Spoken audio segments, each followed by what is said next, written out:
नमस्कार साथियों, ज्ञान मित्रा में आप सबका स्वागत है। तो आरआरबी एनटीपीसी सीबीटी 1 में जो 14 जून को पूछे गए थे सवाल, ठीक है, उसका आंसर की मेरे पास है, ठीक है। और अभी हम लोग 14 जून का फर्स्ट शिफ्ट का आरआरबी एनटीपीसी सीबीटी 1 का आंसर करने वाले हैं, ठीक है। तो चलिए शुरू करते हैं। देखिए, आज का पहला क्वेश्चन है, एमएस पावर पॉइंट प्रेजेंटेशन को सेव करते समय निम्नलिखित में से कौन सा विकल्प सबसे उपयुक्त होगा यदि प्राथमिक लक्ष्य यह सुनिश्चित करना है कि प्रेजेंटेशन उन उपयोगकर्ताओं के लिए डिफ़ॉल्ट रूप में स्लाइड शो व्यू में ओपन होता है जिसके पास एमएस पावर पॉइंट इंस्टॉल नहीं है, ठीक है। तो इसका आंसर हो जाएगा PowerPoint show.ppsx। चलिए, अगला क्वेश्चन है, निम्नलिखित में से किसे भारत का इस्पात शहर कहा जाता है? तो इसका आंसर हो जाएगा जमशेदपुर को, ठीक है। अगला क्वेश्चन है, उत्तर भारत का विशाल मैदान किस नाम से प्रसिद्ध है?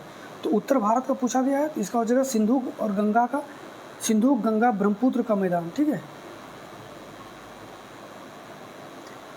अगला क्वेश्चन है, निम्नलिखित में से कौन सा माइक्रोसॉफ्ट एक्सेल के वर्कबुक को सेव करने का वैध तरीका नहीं है?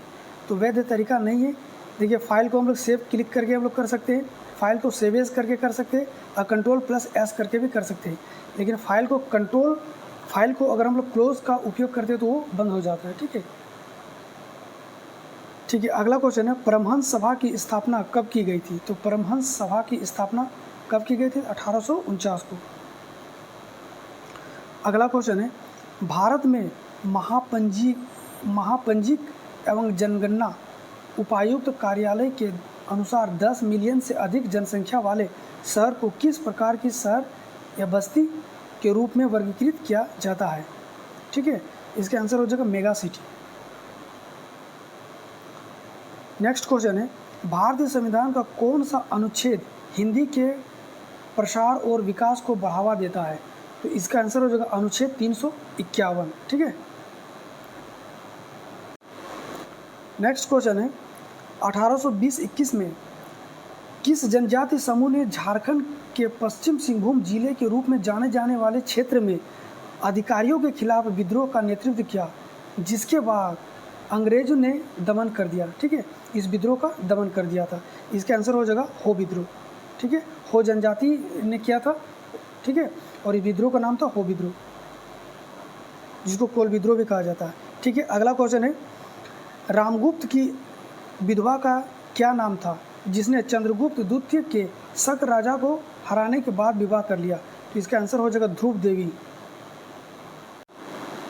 अगला क्वेश्चन है, राजकोषीय समेकन समष्टिगत आर्थिक सुधारों का लक्ष्य बना हुआ है। मूल FRBM अधिनियम 2003 के तहत सकल घरेलू उत्पाद यानी कि GDP के प्रतिशत के रूप में लक्षित राजकोषीय घाटा कितना था?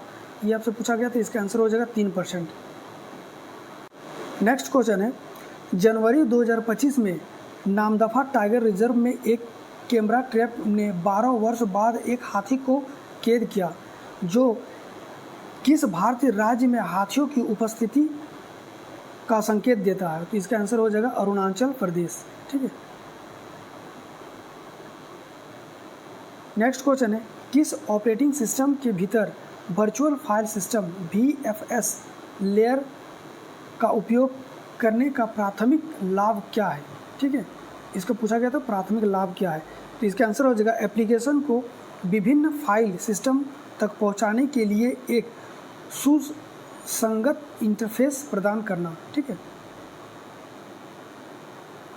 चलिए, नेक्स्ट क्वेश्चन है, एक परिदृश्य पर विचार करें जहां एक उपयोगकर्ता एक ग्राफिकल एप्लीकेशन के साथ इंटरैक्ट कर रहा है। कंप्यूटर सिस्टम का कौन सा घटक मॉनिटर पर प्रदर्शित दृश्य तत्वों को प्रस्तुत करने के लिए मुख्य रूप से जिम्मेदार है? तो इसका आंसर हो जाएगा GPU, ठीक है। इसको हम लोग फुल फॉर्म है graphical processing unit. Next question है, फाइका निम्नलिखित में से किस राज्य का प्रसिद्ध लोक नृत्य है? इसका आंसर हो जाएगा झारखंड। अगला क्वेश्चन है, चोरी चोरा में हुई घटना के बाद महात्मा गांधी ने असहयोग आंदोलन वापस ले लिया। चौरी चौरा वर्तमान में किस राज्य में स्थित है? तो इसका आंसर हो जाएगा उत्तर प्रदेश में। ठीक है, अगला क्वेश्चन है, एक बफर बिलियन में, देखिए ये न्यूमेरिकल का क्वेश्चन पूछा गया था। ठीक है, इसको आप लोग देख लीजिएगा, इसका आंसर हो जाएगा 4.76। ठीक है,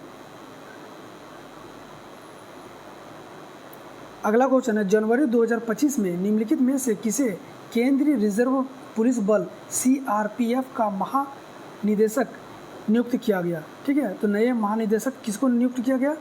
तो ज्ञानेंद्र प्रताप सिंह को CRPF का महानिदेशक नियुक्त किया गया। नेक्स्ट क्वेश्चन है, नई और चयनित कविताओं के लिए 2025 पुलित्जर फॉर पोइट्री किसे प्रदान किया गया? तो इसका आंसर हो जाएगा मेरी होवे। नेक्स्ट क्वेश्चन है, भारतीय संविधान के अनुच्छेद 164 के 3 के अंतर्गत राज्य मंत्रियों को पद की शपथ कौन दिलाता है? ठीक है, तो राज्य के जो मंत्री होता है उनके पद के शपथ कौन दिलाता है? तो उस राज्य के राज्यपाल दिलाता है, जिस राज्य के मंत्री शपथ ले रहे हैं। नेक्स्ट, किस संवैधानिक संशोधन ने सहकारी समितियों के गठन के अधिकार को मौलिक अधिकारों के एक भाग के रूप में मान्यता दी? ठीक है, तो इसका आंसर हो जाएगा 97वां संविधान संशोधन अधिनियम। ठीक है, अगला क्वेश्चन है, भारतीय औद्योगिक वित्त निगम की स्थापना कब हुई थी? यानी कि IFCI का स्थापना कब हुई थी, ये आपको पूछा गया था। इसका आंसर हो जाएगा 1948 को। नेक्स्ट क्वेश्चन है, विलंबित और द्रुत निम्नलिखित में से किस गायन शैली के 2 प्रकार है? तो इसका आंसर हो जाएगा ख्याल। कौन कौन सा? विलंबित और द्रुत। नेक्स्ट क्वेश्चन है, 2025 में लॉन्च किए गए NVS-02 उपग्रह का उद्देश्य किस भारतीय सिस्टम को परिवर्धित करना है? ठीक है, मतलब इसको अपग्रेड करना है। इसका आंसर हो जाएगा नाविक। देखिए नाविक क्या है? नाविक जैसे अभी हम लोग जो अमेरिका का GPS यूज़ करते हैं ना, जैसे कि किसी को लोकेशन कहीं जा रहे हैं तो रास्ते के लोकेशन के लिए GPS को यूज़ करते हैं, इसी तरह से भारत ने अपना एक GPS सिस्टम बनाया है जिसको नाविक के नाम से जाना जाता है। ठीक है, और हो सके तो आने वाले कुछ सालों में हम लोग को अब जो ये या तो कंप्यूटर सिस्टम है या फिर मोबाइल में ये GPS को हटा दिया जाएगा और नाविक का ही यूज़ करेंगे हम लोग। ठीक है, अपना खुद का बनाया हुआ GPS सिस्टम। अगला क्वेश्चन है, निरूपक तत्वों का अन्य नाम क्या है? अच्छा, निरूपक तत्व होता क्या है? जिसको हम लोग आमतौर पे इंडिकेटर के नाम से जानते हैं। इंडिकेटर मतलब जो एसिड में और बेस में अपना रंग को बदल देता है। एसिड में लाल हो जाता है और बेस में ब्लू हो जाता है। ठीक है, जैसे कि इसका एग्जांपल ले लीजिए, लिटमस पेपर हो गया, फिनोक्थेलिन हो गया, मिथाइल ऑरेंज हो गया, हल्दी हो गया। ठीक है, ये सब क्या होगा? निरूपक तत्व होता है और इसको क्या कहा जाता है? और अन्य नाम मुख्य वर्ग तत्व भी इसको कहा जाता है। ठीक है, चलिए अगला क्वेश्चन, मार्च 2025 में केंद्रीय औद्योगिक सुरक्षा बल CISF के 56वें स्थापना दिवस का मुख्य कार्यक्रम कहाँ मनाया गया था? तो इसका आंसर हो जाएगा थक्कोलम, तमिलनाडु में। थक्कोलम, तमिलनाडु में। ठीक है, अगला क्वेश्चन है, कृषि के विकास के लिए मोहम्मद तुगलक द्वारा खोले गए नए विभाग का नाम क्या था? ये रिपीटेड क्वेश्चन है, इसका आंसर हो जाएगा दीवान-ए-कोही। ठीक है, ये कई सारे एग्जाम में पूछा गया, SSC में पूछा गया है, RRB NTPC के पिछले बार भी पूछा गया था ये वाला क्वेश्चन। ठीक है, तो ये बहुत बार पूछा गया ये क्वेश्चन, आप लोग एक बार देख लीजिएगा। चलिए अगला क्वेश्चन है, यूनाइटेड नेशन का सर्वोच्च पर्यावरण सम्मान champions of the earth award 2024 किसने जीता? 2024 का पूछा गया है, इसका आंसर हो जाएगा माधव गाडगिल ने जीता। चलिए अगला क्वेश्चन है, किस ड्रामा को वर्ष 2025 पुलित्जर ड्रामा पुरस्कार मिला? ठीक है, 2025 का पुलित्जर ड्रामा पुरस्कार किसको मिला था? तो इसका हो जाएगा पर्पज़। वित्तीय वर्ष 2024-25 की पहली छमाही में प्रत्यक्ष विदेशी निवेश का सबसे बड़ा प्राप्तकर्ता कौन सा क्षेत्र है? तो इसका आंसर हो जाएगा सेवा क्षेत्र। नेक्स्ट क्वेश्चन है, 2025 एशियाई स्नूकर चैंपियनशिप पुरुष खिताब किसने जीता? इसका आंसर हो जाएगा पंकज आडवाणी ने जीता है। ठीक है, 2025 का। नेक्स्ट क्वेश्चन है, पूंजी खाता परिवर्तनीयता से तात्पर्य सीमाओं के पार पूंजी की मुक्त आवाजाही से है। निम्नलिखित में से किस समिति ने पूर्ण पूंजी खाता परिवर्तनीयता की अनुशंसा की थी? ठीक है, तो इसका आंसर हो जाएगा तारापोर समिति। अगला क्वेश्चन है, किस द्वीप का नाम बदलकर स्वराज द्वीप रख गया? देखिए, याद रखने का तरीका, स्वराज, हम लोग का जो स्वराज है ना, वो पूरी तरह से लॉक्ड है, हैवी लॉक्ड है। ठीक है, मतलब इसका आंसर हो जाएगा हैवलॉक। नेक्स्ट क्वेश्चन है, अल्जीरिया आधिकारिक तौर पर न्यू डेवलपमेंट बैंक NDB का सदस्य कब बना? तो इसका आंसर हो जाएगा मई 2025 में बना। ठीक है। नेक्स्ट क्वेश्चन है, सितंबर 2024 में भारत सरकार ने एक राष्ट्र एक चुनाव प्रस्ताव की व्यवहार्यता और कार्यान्वयन की जांच के लिए किस व्यक्ति की अध्यक्षता में एक उच्च स्तरीय समिति का गठन किया? इसका आंसर हो जाएगा रामनाथ कोविंद।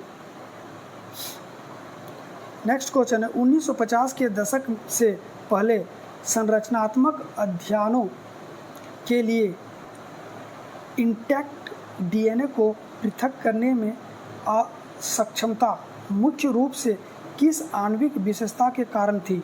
ठीक है, इसका आंसर हो जाएगा DNA की बृहद बहुलक प्रकृति और भंगुरता। ठीक है, DNA की बृहद बहुलक यानी कि बहुत ही कॉम्प्लेक्स इसका स्ट्रक्चर होता है और ये भंगुर होता है यानी कि ये जल्दी से टूट जाता है। नेक्स्ट क्वेश्चन है, किस अधिनियम में कहा गया था कि मद्रास और बम्बई प्रेसिडेंसी या युद्ध कूटनीतिक संबंधों और राजस्व के सभी मामलों में बंगाल प्रेसिडेंसी के अधीन होगी? ठीक है, ये हम लोग को पता है, पिट्स इंडिया एक्ट 1784 को के अधिनियम के द्वारा किया गया था।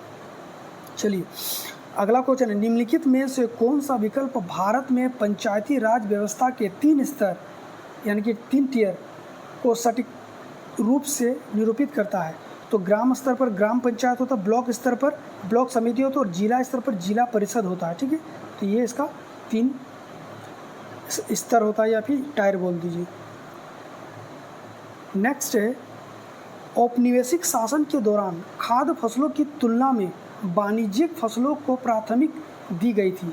ठीक है, खाद्य फसलों की तुलना में वाणिज्यिक जो बेचा जाता है फसल, जिसे कमर्शियल फसल कहते हैं, उनको प्राथमिक दी गई थी। निम्नलिखित में से कौन सा ब्रिटिश द्वारा प्रचालित वाणिज्यिक फसल का उदाहरण है? तो ब्रिटिश द्वारा जो वाणिज्यिक फसल को मेनली प्रचार किया गया था उसका नाम बताना, तो नील। ठीक है, नील के खेती के लिए ज़बरदस्ती खेती भी करवाया जाता था। ठीक है, अच्छा, नील के जो ज़बरदस्ती खेती किया जाता है नील की खेती के लिए, वहाँ पे एक आंदोलन किया गया था, उस आंदोलन का नाम आप लोग को बताइए क्या था? ठीक है, और मुख्यतः नील की खेती कहाँ पे किया जाता था? ठीक है, ये भी आपको बताना है।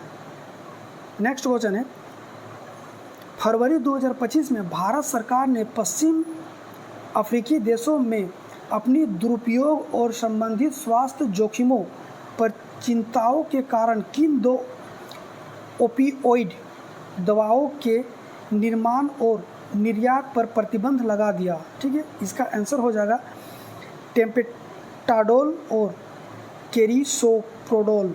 ठीक है, टेम्पेटाडोल और केरिसोप्रोडोल, ये 2 दवाई है जिसको प्रतिबंध लगा दिया गया। विंडोज़ में कौन सा फीचर आपको गलती से डिलीट हुए फाइल को पुनर्प्राप्त करने की सुविधा देता है? तो इसका आंसर हो जाएगा रिसाइकल बिन। ठीक है, लेकिन एक बार एक ऐसा भी डिलीट होता है, Ctrl+ अगर डेल दबाते हैं तो हमेशा के लिए डिलीट हो जाएगा, फिर वो रिसाइकल बिन में नहीं जाता। ठीक है, ये रहा आज का क्वेश्चन। ठीक है, वीडियो कैसा लगा आप लोग ज़रूर बताइएगा। अगर वीडियो अच्छा लग रहा है तो प्लीज़ चैनल को सब्सक्राइब कर लीजिएगा, वीडियो को लाइक और शेयर कर दीजिएगा। वीडियो देखने के लिए थैंक यू। तब तक के लिए जय हिंद, जय भारत।